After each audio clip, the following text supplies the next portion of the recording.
25 men. 1 woman. 24 hours. In the shadowed heart of ancient Rome, inside a dim cell in the city's most notorious district, a contest was unfolding that would stain imperial history forever. The Empress of Rome had challenged the city's most famous courtesan. Not for money. Not for fame. But for dominance. Her name was Valeria Messalina. By day, she ruled beside her husband, Emperor Claudius. By night, ancient sources claim she walked Rome's darkest streets disguised as a prostitute. What she did next would make her name synonymous with excess for 2,000 years. This story comes from Roman writers themselves, Tacitus, Suetonius, Juvenal, and Pliny the Elder, men who wrote while eyewitnesses were still alive. Yet even today, historians debate whether their accounts reveal truth, or one of history's most brutal character assassinations. Rome gleamed under the Mediterranean sun, but inside the imperial palace, paranoia ruled. Caligula's executions were constant. Survival meant being invisible. Claudius, his uncle, survived precisely because he appeared harmless, stammering, limping, dismissed by his own family. At just 15, Messalina was married to him.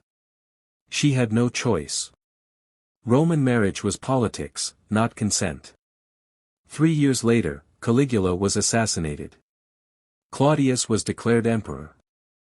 And Messalina, barely 18, became empress of the most powerful empire on earth. According to ancient accounts, boredom and power proved a volatile mix. Messalina began leaving the palace at night, disguised, entering the Subura, Rome's red light district. She allegedly worked in a brothel under an alias, not from necessity, but choice. By day, she hosted dignitaries. By night, she vanished into anonymity. But secrecy was never enough. Sources describe decadent palace gatherings where senators and elites were drawn into scandal, not merely pleasure, but leverage. Once compromised, they belonged to her. It was power exercised through desire. Then came the story that made her infamous. Pliny records it plainly. Messalina challenged Rome's most celebrated courtesan to see who could satisfy the most men in a single day. The numbers vary. 25 is most often cited. From a modern perspective, the logistics alone strain belief. Historians remain skeptical.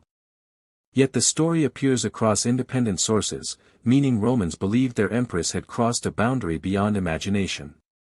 What followed was inevitable. In 48 CE, Messalina fell in love with Gaius Silius, a senator described as the most handsome man in Rome. While Claudius was away, she did the unthinkable. She married Silius publicly. With witnesses. Contracts. A full Roman ceremony. Whether madness or attempted coup, the act was treason. When Claudius learned the truth, his advisors moved swiftly. Silius was executed. Guests were purged. Messalina fled to a garden she had once seized from another victim. There, at just 22 years old, she waited. She tried to write to Claudius. She tried to take her own life. She could do neither. A tribune delivered the final blow. Messalina died without trial. Without defense. After her death, her reputation became legend exaggerated, weaponized, preserved. Meanwhile, male emperors accused of incest, rape, and abuse were remembered as flawed rulers. Messalina alone became a monster. Why? Because female sexual agency terrified Rome more than male violence. A woman who chose desire, manipulated men, and refused restraint threatened the hierarchy itself.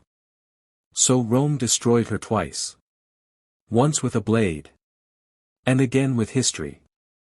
Messalina left no writings of her own. Only her enemies spoke. And that raises the question Rome never intended us to ask. How much of history is truth? And how much is propaganda written by those who survived? If this story unsettled you, subscribe. Because Rome's darkest lessons are still shaping how power is remembered.